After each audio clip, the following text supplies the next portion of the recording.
साऊथमध्ये तू फिल्म्स केल्या, how did you approach मध्ये तिकडे तुम्ही गेली कशात? इतक्या लांब तुमचा नंबर कसा लागला? पुण्यात एक फोटोग्राफर आहे, ओके, जयंत मेहता म्हणून. माझा जो मॅनेजर आहे तिकडे, विजय त्यांचं नाव आहे. जयंत आणि विजय आर व्हेरी गुड फ्रेंड्स. आणि विजय एका फिल्मचं कास्टिंग करत होता. माझी पहिली फिल्म ही ऐतराजचा रिमेक आहे.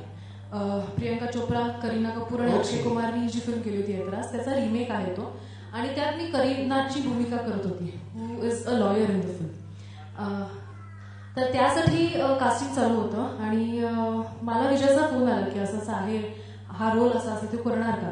म्हटलं हो, मला नक्कीच एक वेगळं विश्व एक्सप्लोर करायला आवडेल, कारण साऊथ हे खूप वेगळं आहे मराठीपेक्षा. तर मी तिथे गेले, माझं फोटो सेशन झालं. ऑफकोर्स भाषा येत नसल्यामुळे असं ऑडिशन काही घेतलं नाही, पण फोटो सेशन आणि वेगळ्या लुक टेस्टमधनं त्यांना कळलं की मी या रोलसाठी सुटेबल आहे. आणि that is how I got my first film. म्हणजे इतकं ते सोपं होतं, मला वाटलं सुद्धा नाही की इतकं सोपं असेल, पण yes, it was that simple. Okay, so you became a south का करीना? साऊथची करीना. ओके, आणखीन एक प्रश्न मला की अशा प्रकारे तू पहिला सिनेमा केला आणि तो सुपर डुपर हिट ठरला, तिकडे सुद्धा हिट झाला आणि त्याच्यानंतर तुला अनेक सिनेमे मिळाले तिकडे साऊथमध्ये. पण आमच्या प्रेक्षकांच्या मनात सुद्धा तो प्रश्न आहे, माझ्याही मनात तो प्रश्न आहे, सगळ्यांच्याच मनात प्रश्न आहे. साऊथमध्ये तू काही बोल्ड रोल केलेले आहे, so how did it happen? Like की बोल्ड रोल तू तिकडे साऊथमध्ये कसे केलेस आणि मराठीत का नाही? हा एक आमच्या सगळ्यांच्या मनात प्रश्न आहे की why Shruti so bold in south? त्याच्या मागे 2-3 गोष्टी आहेत. पहिल्या म्हणजे मी लहान होते, टू बी व्हेरी फ्रँक. मी लहान होते, अगदीच कॉलेजमधनं पासआउट होते आणि एका वेगळ्याच ह्याच्यामध्ये गेल्यामुळे एक्झॅक्टली कुठे ते लिमिट करावं हे मे बी एका पॉइंटला मी विसरली सुद्धा असेल. पण मी जे केलंय, I don't regret about it. मला कधीही असं पश्चाताप झाला नाही की मी हे का केलं, कारण असं काही केलं नाही मी तिथे. किसिंग सीन्स म्हणा किंवा न्यूडिटी म्हणा, असं मी काहीच केलं नाही तिथे. त्यामुळे मी जे काही केलंय त्याच्याबद्दल मला कधीही वाईट वाटलं नाही, कधीही शरम वाटली नाही. पण येस, मे बी त्या गोष्टी ज्या मी साऊथमध्ये केल्या मी मराठीत नाही करणार. मी मराठी सुद्धा बोल्ड केलं. म्हणजे दृष्टीदानमध्ये माझा एक सीन होता किंवा प्रेमसूत्रमध्ये सुद्धा एक बोल्ड कॅरेक्टर होतं माझं.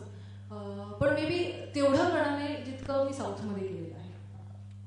Y, what is the reason? Like their films आहेत, साऊथमध्ये सुद्धा फिल्म्स आहेत, मराठी सुद्धा फिल्म्स आहेत. Then what is the reason why you want you do it? Because you know आजकाल तर रेस लागलेली आहे, मराठीमध्ये रेस लागलेली आहे, स्टार्टिंग विथ सरिता मनकर आणि असं पुढे अनेक हिरोईन्स ते करतात.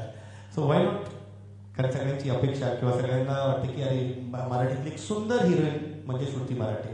तर तुला ऑफर सुद्धा आल्या असतील या संदर्भातल्या? मराठीत सुद्धा बोल्ड करीन मी, नाही असं नाही.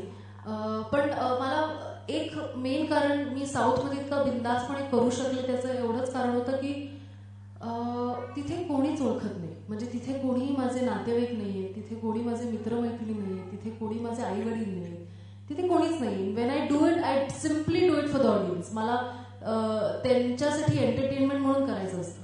पण मी जेव्हा मराठीत करीन, म्हणजे ऑफकोर्स मी तेच सांगितलं की मी करीन मराठीत, बोल्ड करणार नाही असं नाहीये, पण इथे सगळे आहेत माझे. इथे आई बाबा आहे, तिथे नातेवाईक आहे, तिथे उद्या उठून माझे सासू सासरे असतील, माझा नवरा असेल, सगळे आहे तिथे. मग इथे करताना मे बी मी तो विचार नक्की करेन. वाही आमची पुण्याची संस्कृती तर जोरदार खरोखर आमची पुण्याची संस्कृती, कारण पुण्यातलीच मुलगी असं बोलू शकते असं मी ठामपणे आता बोलू शकतो. ओके, आणखीन एक प्रश्न तुझ्या बाबतीत. जर आम्ही गुगल सर्च केलं, कारण गुगल सर्च तुझ्याबद्दल खूप होतं, बऱ्याचदा करतात लोक की श्रुती मराठे बद्दल काय, आणि गुगल सर्च मध्ये अनेक ऑप्शन्स येतात. सुरुवातीला जे सर्च जास्त केले जातात ते ऑप्शन्स आधी येतात जनरली. तर साऊथमध्ये खूप बोल्ड आणि बिंदास हिरोईन होती नमिता, तिला तू रिप्लेस केलंय असं म्हटलं जातं. हे कितपत खरं आहे आणि कसं काय, हे म्हणजे का असं, वाय दिस? हो, म्हणजे तिथे आर्टिकल्स यायला लागले होते, चर्चा सुरू झाली होती की श्रुतीने नमिताला रिप्लेस केलं किंवा आता नमिताचं करिअर संपलं आणि आता श्रुती तिच्या लीगमध्ये आली, असं सुरुवात झाली होती. पण मला ते पर्सनली कुठेही आवडलं नाही, कारण मला माझा एक ठसा होता, हे करायचं होतं, एक पोझिशन तयार करायची. मला कोणाला खाली पाडून तिथे उभं राहायचं नव्हतं. आणि Namita was never a threat to me. म्हणजे तिने जे काय केलं ते तिच्या मेहनतीने केलेलं आहे आणि ती तिथे आहे, शी डिझर्व्स इट. पण मला इनफॅक्ट कधीच आवडत नाही कुठल्याही ऍक्टरशी कम्पेअर करून आता हिला काढणार आणि मग आता श्रुती येणार मला आवडत नाही. कारण मला उद्या उठून असं ऐकायला नाही आवडलं की आता श्रुती गेलेली आहे आणि श्रुतीच्या जागी कोणीतरी आलेली आहे. सो मला दुसरींच्या बाबतीत सुद्धा असं ऐकायला